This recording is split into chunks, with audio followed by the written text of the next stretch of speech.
ओम शांति। 26 जून 2026। बाबा के महावाक्य। मीठे बच्चे, इस दुनिया में निष्काम सेवा केवल एक बाप ही करता है। बाकी तुम जो भी कर्म करते हो उसका फल अवश्य मिलता है। प्रश्न। ड्रामा अनुसार कौन सी बात 100% सर्टेन है जिसकी तुम बच्चों को खुशी है? उत्तर। ड्रामा अनुसार सर्टेन है कि नई राजधानी स्थापन होनी ही है। तुम बच्चों को खुशी है कि श्रीमत पर हम अपने लिए अपनी राजधानी स्थापन कर रहे हैं। इस पुरानी दुनिया का विनाश तो होना ही है। तुम बच्चे जितना पुरुषार्थ करेंगे उतना ऊंच पद प्राप्त होगा। गीत। तुम्हें पाके हमने जहां पा लिया है। ओम शांति। जो बच्चे कहते हैं बाबा भी वही कहते हैं। बच्चे कहते हैं बाबा तुम्हें पाके हम स्वर्ग के मालिक बनते हैं। बाप भी कहते हैं बच्चे मन मना भव। बात एक ही हो गई। मनुष्य सब पूछेंगे कि ब्रह्मा कुमार कुमारियों को इस सत्संग में जाकर क्या मिलता है? तो ब्रह्मा कुमार कुमारियां कहते हैं हम बाप दादा से विश्व के मालिक बनते हैं। विश्व का मालिक और कोई बन न सके। विश्व के मालिक यह लक्ष्मी नारायण ही हैं। शिव बाबा तो विश्व का मालिक हो नहीं सकता। तुम बच्चे विश्व के मालिक बनते हो। तुम्हारा बाप विश्व का मालिक नहीं बनता। ऐसी निष्काम सेवा करने वाला और कोई होता नहीं। हरेक को अपनी सेवा का फल जरूर मिलता है। भक्ति मार्ग में व किसी भी प्रकार से जो कोई कुछ भी करते हैं, सोशल वर्कर को भी सेवा का फल जरूर मिलता है। गवर्नमेंट से पगार मिलता है। बाप कहते हैं मैं ही एक निष्काम सेवा करता हूँ जो बच्चों को विश्व का मालिक बनाता हूँ और मैं नहीं बनता हूँ। बच्चों को सुखी करके सुख धाम का मालिक बनाए, 21 जन्मों का सुख दे, मैं अपने निर्वाण धाम में व वानप्रस्थ अवस्था में बैठ जाता हूँ।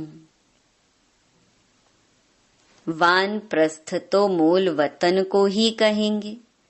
मनुष्य वानप्रस्थ लेते हैं, बच्चों को सब कुछ दे जाए, सत्संग आदि करते हैं, गुरु करते हैं कि यह मुक्ति का रास्ता बताएं। अब तुम बच्चे जान गए हो कि मुक्ति जीवन मुक्ति का रास्ता कोई मनुष्य मात्र कभी किसको बता नहीं सकते। वे किसी को भी सद्गति दे नहीं सकते, अपने को भी नहीं दे सकते। अपने को दें तो फिर दूसरों को भी दे सके।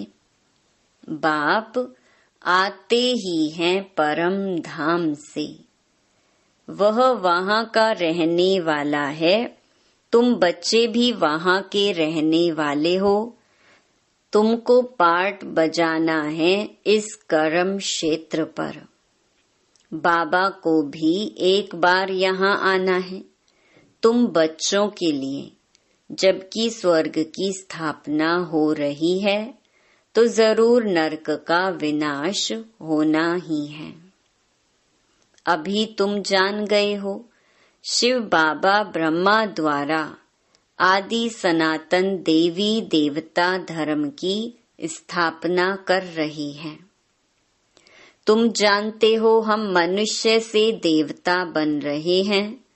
फिर से तुम बच्चों की बुद्धि में है कि हर 5000 वर्ष बाद हम आकर फिर से ब्रह्मा द्वारा शिव बाबा के बच्चे बनते हैं वर्षा पाने के लिए। पतित पावन उनको कहा जाता है। नॉलेजफुल ज्ञान का सागर भी है। योग अर्थात याद सिखाते हैं, परंतु निराकार कैसे समझाए, इसीलिए कहते हैं ब्रह्मा द्वारा मनुष्य से देवता बनाता हूँ। अर्थात देवी देवता धर्म की स्थापना कराता हूँ। अब वह धर्म है नहीं, फिर बनाना पड़े। अब फिर से आदि सनातन देवी देवता धर्म स्थापन कर बाकी सबको मुक्ति धाम में ले जाता हूँ। भारत प्राचीन खंड है, इसीलिए भारत की आदमशुमारी वास्तव में सबसे जास्ती होनी चाहिए। ऐसी बातें और कोई की बुद्धि में नहीं आती। आदि सनातन देवी देवता धर्म सबसे जास्ती बड़ा होना चाहिए। 5000 वर्ष से उन्हों की वृद्धि होती रहती है। बाकी और तो आते ही हैं 2500 वर्ष के बाद। इस्लामियों की आदमशुमारी कम होनी चाहिए। फिर थोड़े समय बाद बौद्धि धर्म वाले आते हैं, तो उन्हों में थोड़ा फर्क होना चाहिए। इस्लामी बौद्धि आदि पहले सतो प्रधान हैं, फिर धीरे धीरे तमो प्रधान बनते हैं। यह भी हिसाब है। जो अनन्य समझदार बच्चे हैं उन्हों को ख्याल करना पड़े। आजकल लिखते हैं चाइनीज सबसे ज्यादा हैं, परंतु उन्हों को सृष्टि चक्र का ज्ञान तो है नहीं। यह सब राज तुम बच्चों की बुद्धि में है। जो पढ़े लिखे हैं उन्हों को डिटेल में समझाना होता है। देवी देवता धर्म वालों को 5000 वर्ष हुए, तो इस समय उन्हों की संख्या बहुत होनी चाहिए।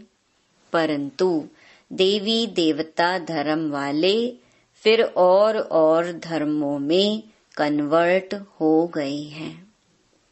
पहले पहले बहुत मुसलमान बन गए, फिर बौद्धि भी बहुत बने हैं। यहाँ भी बौद्धि बहुत हैं, क्रिश्चियन तो बेशुमार हैं। देवता धर्म का तो नाम ही नहीं है। अगर हम ब्राह्मण धर्म कहें तो भी हिंदुओं की लाइन में डाल देंगे। अभी तुम जानते हो आदि सनातन देवी देवता धर्म स्थापन हो रहा है। हम ब्राह्मणों द्वारा श्रीमत पर। यह भी समझ होनी चाहिए। धर्म गाए तो जाते हैं ना। यहाँ के मनुष्य अपने को हिंदू की लाइन में ले आते हैं। कहेंगे हिंदू आर्य धर्म है, सबसे पुराना है। भारतवासी पहले पहले आर्य थे, बहुत धनवान थे। अब अनआर्य बन गई हैं। कोई अकल नहीं, जिसको जो आता वह धर्म का नाम रख देते हैं। झाड़ के पिछाड़ी छोटे छोटे पत्ते टाल टालियां निकलते हैं। नए का थोड़ा मान होता है। अभी तुम बच्चे जानते हो कि हम बाबा से स्वर्ग का वर्षा ले रहे हैं, तो ऐसे वर्षा देने वाले बाप को कितना याद करना चाहिए। तुम जितना जास्ती याद करेंगे, एक तो वर्षा मिलेगा और तुम पावन बनेंगे। लौकिक बाप से तो धन का वर्षा मिलता है, साथ साथ फिर पतित बनने का भी वर्षा मिलता है। वह लौकिक बाप, वह पारलौकिक बाप, और यह है बीच में अलौकिक बाप। इनको बीच में दोनों तरफ से जोड़ दिया जाता है। शिव बाबा को तो कोई तकलीफ नहीं होती है, इनको कितनी गाली खानी पड़ती है। वास्तव में श्री कृष्ण को गाली नहीं मिलती है, बीच में फंसा है यह। कहते हैं ना, रास्ते चलते ब्राह्मण फंसा। गाली खाने के लिए यह फंसा है। अलौकिक बाप को ही सहन करना पड़ता है। यह किसको पता ही नहीं कि शिव बाबा इनमें प्रवेश कर आए पतितों को पावन बनाते हैं। पवित्र बनने पर ही मार खाते हैं। बाप कहते हैं, मैं आया हूँ सबको वापस ले जाने। तुम जानते हो, मौत सामने खड़ा है। विनाश तो जरूर चाहिए। विनाश बिगर सुख शांति कैसे हो। जब कोई लड़ाई आदि लगती है तो मनुष्य यज्ञ आदि रचते हैं, लड़ाई बंद हो जाए। तुम ब्राह्मण कुलभूषण जानते हो, विनाश तो जरूर होगा। नहीं तो स्वर्ग के गेट कैसे खुलेंगे। सब स्वर्ग में तो नहीं आएंगे। जो पुरुषार्थ करेंगे वही चलेंगे, बाकी जाएंगे मुक्ति धाम। यह किसको भी पता न होने के कारण कितना डरते हैं। शांति के लिए कितना धक्का खाते हैं, कॉन्फ्रेंस करते रहते हैं। सिर्फ तुम ब्राह्मण ही जानते हो सुख धाम, शांति धाम की कैसे स्थापना हो रही है। विनाश के सिवाय स्थापना हो न सके। तुम अभी त्रिकालदर्शी बने हो, तीसरा नेत्र ज्ञान का मिला है। वह तो कहते रहते हैं पीस कैसे हो, अर्थात कोई भी लड़े नहीं। सभी कहते हैं वननेस हो। एक ही बाप की मत लें कि हम सब एक बाप के बच्चे भाई भाई हैं, तो वननेस हो जाएगी। एक बाप के बच्चे हैं तो आपस में लड़ना नहीं चाहिए। यह भी तो सतयुग में ही था, वहाँ कोई भी आपस में लड़ते नहीं। वह तो सतयुग की बात हो गई। यहाँ तो है कलयुग। बरोबर सतयुग में देवता थे, बाकी सब आत्माएं कहाँ थीं, पता नहीं पड़ता। तुम अब समझते हो, एक राज्य सिर्फ सतयुग में ही था, वहाँ सुख शांति सब था। यह सब बातें तुम्हारी बुद्धि में हैं, नंबरवार पुरुषार्थ अनुसार। समझते हैं बरोबर। हम सतयुग में राज्य करते थे, बहुत सुख था, अद्वैत धर्म था। यह ज्ञान किसको है नहीं। इस समय तुम नॉलेजफुल बनते हो, बाप तुमको आप समान बनाते हैं। जो बाप की महिमा वही तुमको बनना है। सिर्फ दिव्य दृष्टि की चाबी बाप के पास रहती है। बाप ने बताया है, भक्ति मार्ग में मुझे काम करना पड़ता है। जो जिसकी पूजा करते हैं मैं उनकी मनोकामना पूरी करता हूँ। यहाँ भी दिव्य दृष्टि का पाठ चलता है। कहते हैं ना, अर्जुन ने विनाश का साक्षात्कार किया। विनाश भी जरूर होना है, विष्णुपुरी भी जरूर स्थापन होनी है। बाप ने जैसे कल्प पहले समझाया था वैसे ही बैठ समझाते हैं। बाबा हमको मनुष्य से देवता बनाते हैं। जब देवता बनते हैं तो आसुरी सृष्टि का विनाश जरूर होगा। चारों तरफ हाहाकार मचना है। बुद्धि समझ सकती है, नेचुरल कैलेमिटीज आनी है, मूसलधार बरसात भी होनी है। इन सब का विनाश हो जाए तब सतयुग की स्थापना हो। 5 तत्वों की खाद भी मिल जाएगी। इस धरती को खाद देखो कितनी मिलती है।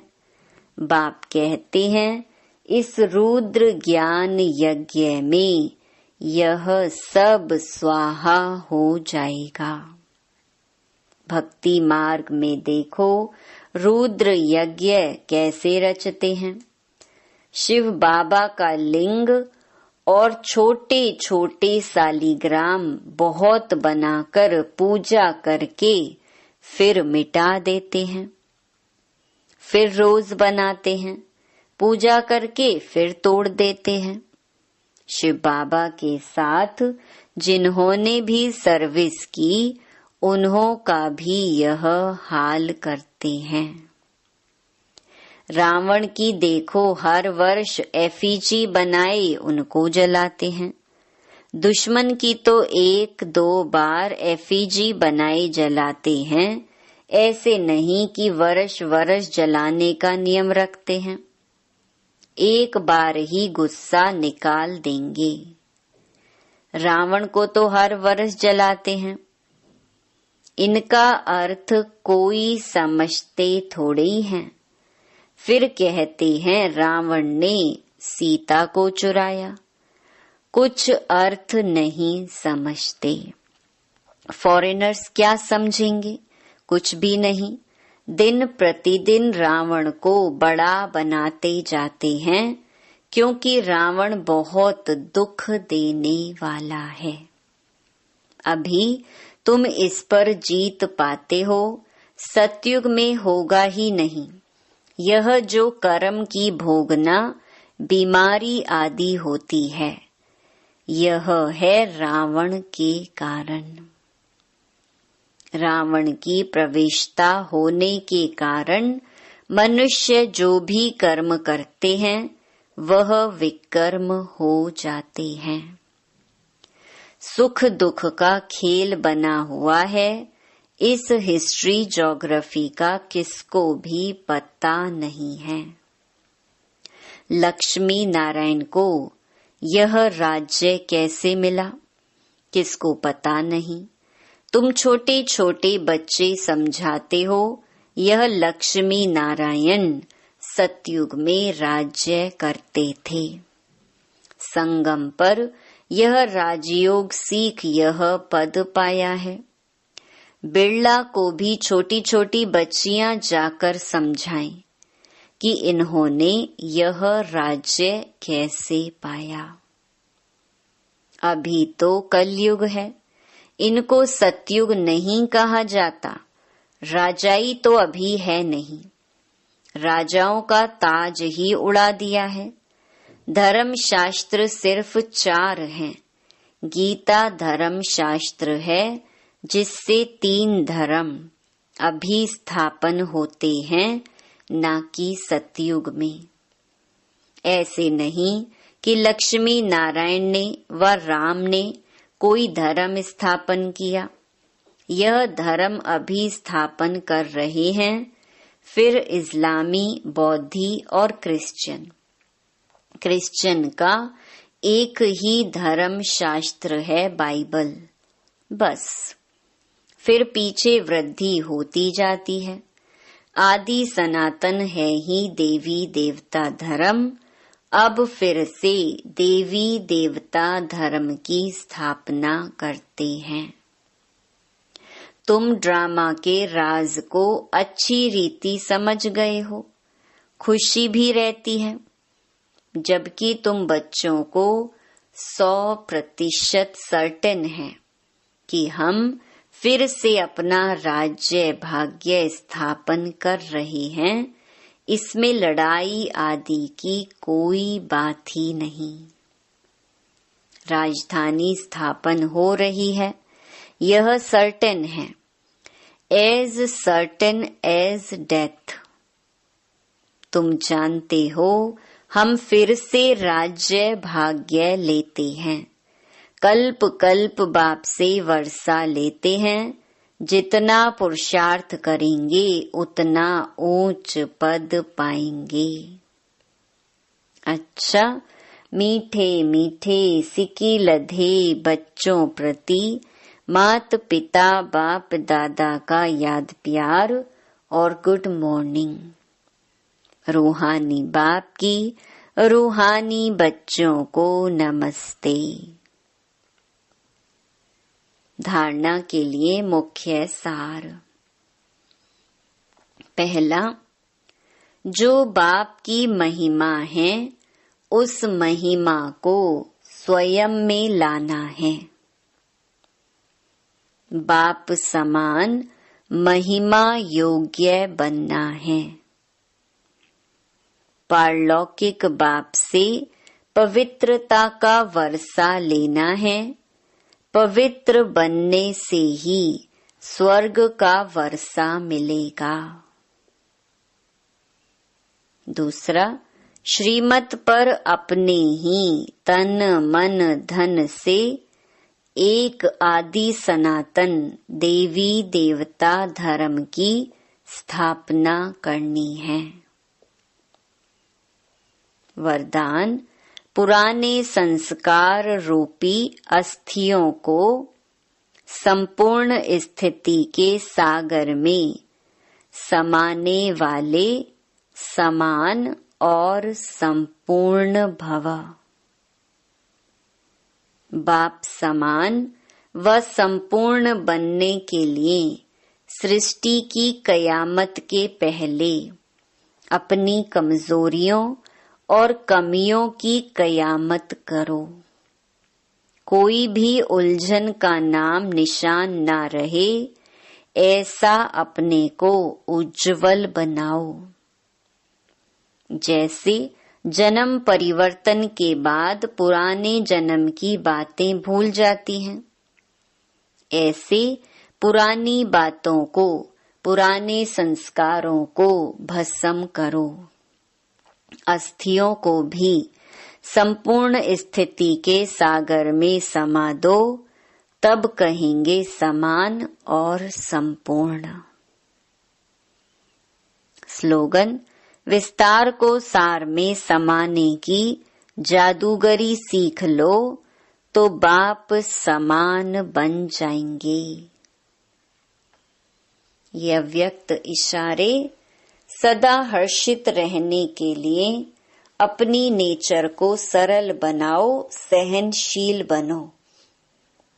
सहनशीलता वाले बाहर मुक्ता के वाइब्रेशन को ही नहीं, लेकिन मन के संकल्प भी जो उत्पन्न होते हैं, उन संकल्पों की उत्पत्ति को देखकर भी घबराएंगे नहीं। अपनी सहनशीलता से सामना करेंगे और सूरत से सदैव संतुष्ट व प्रसन्न चित्त दिखाई देंगे।